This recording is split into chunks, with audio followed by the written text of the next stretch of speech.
Zara, awalnya sampai. Hai Azmi. Hai Zara. Jom kita pergi makan. Zara nak makan apa?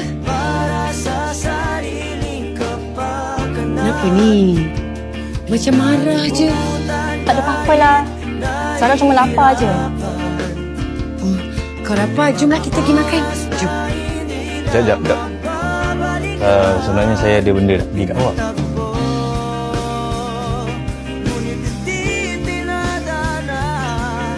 Tak apalah. Buat susah je. Tak ambil je. Saya bagi. Apa yang berlaku seterusnya terpulang kepada anda. Elevate. Layari pautan di profil.